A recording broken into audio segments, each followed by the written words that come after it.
এখানে একটা কথা স্পষ্ট করতে হয়, একটা হলো বঙ্গবন্ধুর নিজেকে কটূক্তি করা, তাকে অশ্রদ্ধা সম্মান করা, আর হল তার প্রতিকৃতি ভাস্কর্যকে না মানা। দুইটা জিনিস এক না। যেমন বাবা অসুস্থ, ডায়াবেটিস রুগী, দুই ছেলে, বাবা মিষ্টিকে পছন্দ করে, এক ছেলে তার কাছে মিষ্টি নিয়ে যায়, আর এক ছেলে তার থেকে জোর করে মিষ্টি ছিনিয়ে নিয়ে যায়। উভয় দৃষ্টিতে দেখা যায় একজন তার প্রিয় আর একজন তার অপ্রিয়। কিন্তু যে জ্ঞানী সে অবশ্যই মনে করবে যে যেই ছেলে বাবার ডায়াবেটিস রুগীর থেকে মিষ্টি ছিনিয়ে নিয়ে যায় সেই তার উপকারী এবং প্রিয় সবচেয়ে বেশি। আমরা মনে করি বঙ্গবন্ধু শেখ মুজিবুর রহমান একজন মুসলমান, তার মাথায় টুপি, তার বাবার মাথায় টুপি, তার বাবার দাড়ি, বড় বড় দাড়ি। যারা আজকে বঙ্গবন্ধু সেই টুপিকে কোনো কুকুরের মাথায় দেয় তারা বঙ্গবন্ধু শ্রদ্ধা করে না। আজকে তার দাদার দাড়িকে, বাবার দাড়িকে যারা অশ্রদ্ধা করে তারা বঙ্গবন্ধু শ্রদ্ধা করে না। আর মনে রাখতে হবে বঙ্গবন্ধু দেশ এদেশ ছিল না, এরা ছিল অনেক দূরের। এদেশে আসছে কেন, ইরাক থেকে কেন আসছে, তাদের ইতিহাস জানতে হবে। বঙ্গবন্ধুর পরিবার ইরাকের বিদেশি, অনেক আগে এখানে আসছে ধর্মপ্রচার করার জন্য। তারা জাতিগতভাবে ধার্মিক, তার বাবা ধার্মিক, তার দাদা ধার্মিক, তার সমস্ত গোষ্ঠী ধার্মিক। খোদ বঙ্গবন্ধু কে বলেছেন, এদেশের ডাকাতরা, চোরেরা সব কিছু নিয়ে গেছে, কিন্তু ইমানদার লোক আমরা বেঁচে আসি, ইমানের সাথে তাদের মোকাবেলা হবে। এটা বঙ্গবন্ধু নিজের বক্তব্য। তিনি কি বলেছেন, ইনশাআল্লাহ আমি বিজয় হব। কাজী যারা বঙ্গবন্ধুকে নাস্তিক বানাবার চক্রান্ত করতেছে, যারা বঙ্গবন্ধুর চামড়া দিয়ে ঢুকঢুকি এবং জুতা বানাবার বক্তব্য দিয়েছে, আজকে আমরা দেখছি তারাই আজকে এই মুক্তিযোদ্ধা মঞ্চ হিসাবে, তার আপন হিসাবে তারা স্বীকৃতি পাইতেছে। আমি মনে করি এটা ভিন দেশীয় এক এজেন্ডা বাস্তবায়ন করতে চায়। যারা এই দেশ দখল করার ওখান থেকে হুমকি দেয়, তারই এজেন্ডা বাস্তবায়ন করতে চায় এরা হয়তো। কে বলছে? আপনাদের কর্ণকুহুরে যায় নাই, বা গেলেও আপনারা চুপ ছিলেন। আমরা থেমিস মূর্তির বিরুদ্ধে আন্দোলন করেছি। আমরা ময়মনসিংহের উলঙ্গ, আপনারা দেখেন ময়মনসিংহে যেই মূর্তি স্থাপন করা হয়েছে টিচার ট্রেনিং ইনস্টিটিউটের সামনে, কোনো ভদ্র, কোনো জ্ঞানী, কোনো বিবেকবান মানুষ এই মূর্তিকে গ্রহণ করতে পারে না, মানতে পারে না। কিন্তু বিবেকবান মানুষ আজকে সেটা প্রতিবাদ করে না। আমি মনে করি বঙ্গবন্ধু একজন মুসলমান, আমরা তাকে মহাব্বত করি, আমরা তাকে ভালোবাসি, তার কবরে আযাব না হোক এই চেষ্টা আমরা করি। শুধু জিয়াউর রহমান কেন, আমার বাবার মূর্তিকে আমি পছন্দ করি না, আমার দাদার মূর্তিকে আমি পছন্দ করি না। জনাবে মুহাম্মদ রাসূলুল্লাহ সাল্লাল্লাহু আলাইহি ওয়াসাল্লামকে সবচেয়ে মুসলমান বেশি মহাব্বত করে, জীবনের চেয়ে বেশি মহাব্বত করে। কিন্তু কই, সে দুনিয়া থেকে বিদায় হওয়ার পরে তার মূর্তি স্থাপন কেন করা হয় নাই? কাজে ইসলামের দৃষ্টিতে ভাস্কর্য স্থাপন করা এরা মহাব্বতের বহিঃপ্রকাশ নয়, বরং যে তাকে মহাব্বত করে, কবরে শান্তি দিতে চায়, তাকে জান্নাতে পৌঁছাতে চায়, সে তার ভাস্কর্য করবে না। যেমন বর্তমান আমাদের মাননীয় প্রাইম মিনিস্টার, তাকে যারা মহাব্বত করে, আমি মনে করি সেও দুনিয়া থেকে বিদায় হওয়ার পরে তার ভাস্কর্য করাটা তার জন্য মহাব্বতের বহিঃপ্রকাশ হবে না, বরং তাকে ঘৃণা প্রকাশ করাই এইটি হবে তার আসল বহিঃপ্রকাশ। প্রশ্নই আসে না, প্রশ্নই আসে না। একটা ছোট্ট প্রশ্ন, আমি আরাফাত সিদ্দিকী এটি নিউজে কাজ করি।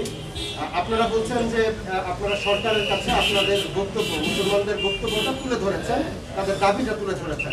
সেই দাবিটা তুলে ধরতে তো প্রধানমন্ত্রীর কাছে আপনারা সরাসরি যেতে পারতেন। আমাদের দেশের প্রক্রিয়া এইভাবে, আমাদের দেশের প্রক্রিয়া দাবি, সরকারের কাছে দাবি জানাবার প্রক্রিয়া হলো জনসাধারণকে সামনে নিয়ে তাদের বক্তব্য উপস্থাপন করা। এইটি আমাদের দেশের প্রক্রিয়া, গণতান্ত্রিক রাষ্ট্রের পদ্ধতি প্রক্রিয়া এইভাবেই হয় দাবি জানাবার।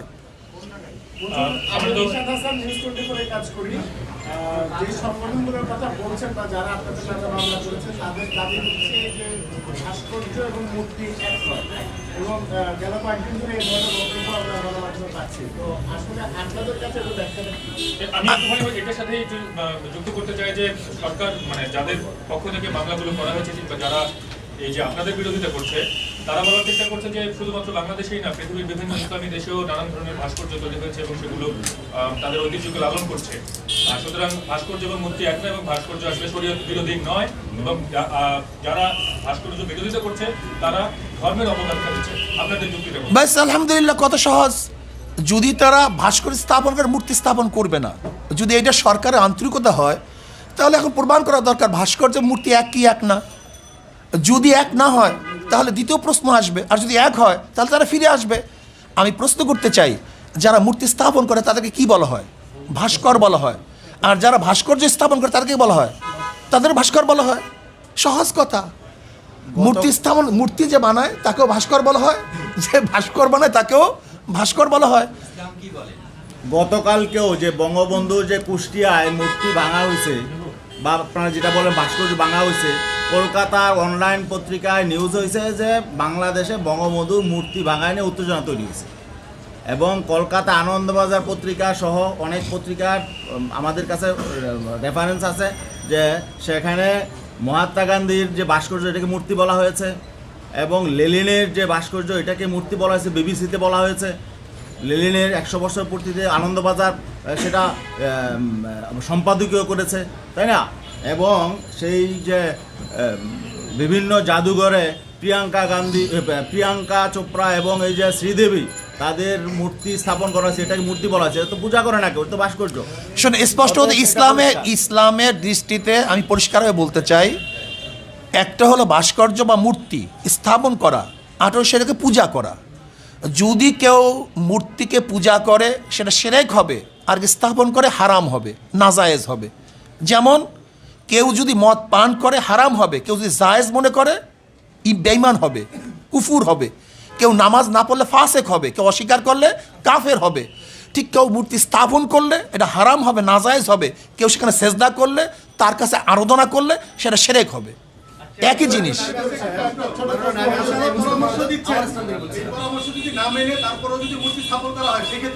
ব্যাস, আমরা তো বলছি আমরা সচেতন করব। আইন শৃঙ্খলা আমরা হাতে তুলি নাই। ইসলামী আন্দোলন বাংলাদেশ আজ পর্যন্ত আইন শৃঙ্খলা হাতে তুলে নেই। আমাদের কাজ হলো সতর্ক করা, পরামর্শ দেয়া, তাদেরকে জানিয়ে দেওয়া, অন্যায় প্রতিবাদ করা। আপনাদের এই প্রশ্নের উত্তরগুলো অনেকটাই আমাদের লিখিত বক্তব্য চলে আসছে।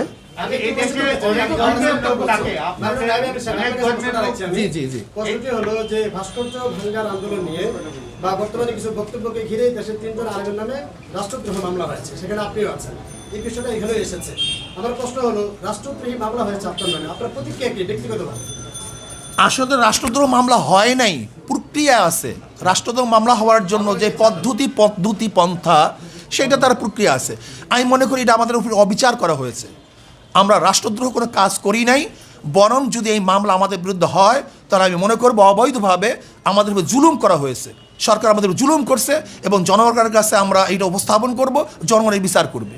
আচ্ছা, এই দেশে অনেক ধর্মের লোক বসবাস করে, ইসলাম ধর্মের বাইরেও অনেক লোক, কিন্তু আপনাদের এইসব যারা অনেক সময় তাদের ধর্মীয় বিধান অনুযায়ী মূর্তিকে তারা হয়তো পূজা করে, তো আপনাদের এই বক্তব্যের পরে যে বাংলাদেশের যে একটা অসম্প্রদায়িকদের চরিত্র, সেটা কি কোনো রকম আঘাত আসবে কিনা, কিংবা অন্য ধর্মের প্রতি প্রশ্নই আসে না।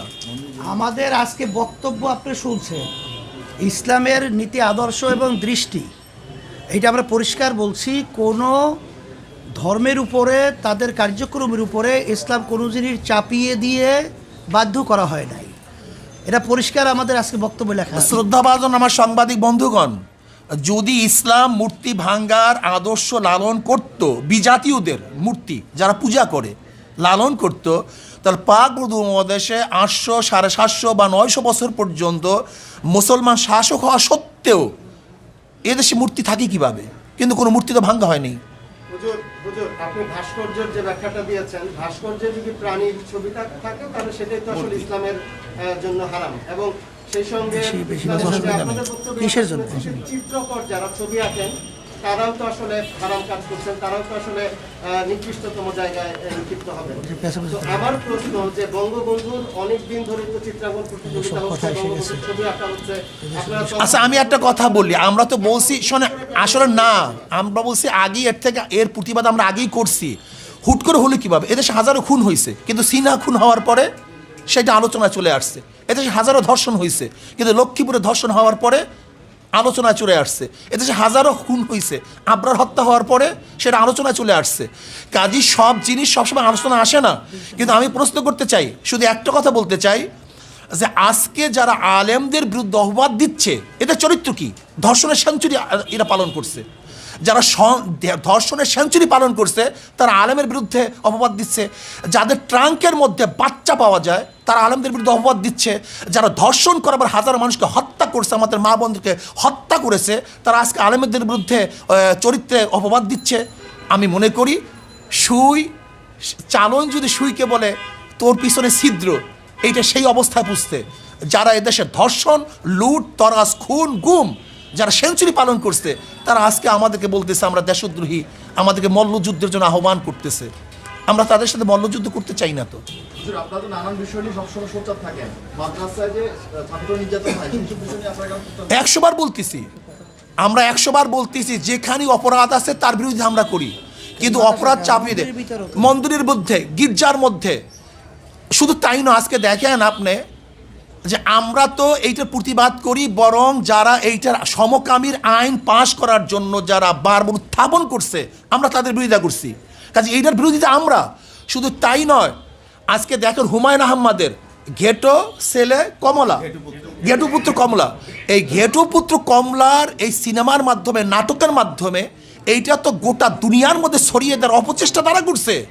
কাজে এই অপবাদ তো তাদের উপরে আসবে, এটা আমাদের উপরে আসবে কেন? যেটা আমরা সবসময় হারাম বলতেছি, নাজায়েজ বলতেছি, সর্বোচ্চ ঘৃণার জিনিস মনে করতেছি। কাজে আমি মনে করি দেশ যেহেতু নষ্ট হয়ে গেছে, দেশ যেহেতু ধ্বংস হয়ে গেছে, কাজে এর কিছু আচরণ সব জায়গায় লাগতে পারে, এটা বিচ্ছিন্ন ঘটনা, কিন্তু তার উপরে জাতির কোনো অবস্থা। আল্লাহ পাক আমাদের সবাইকে কবুল করে না।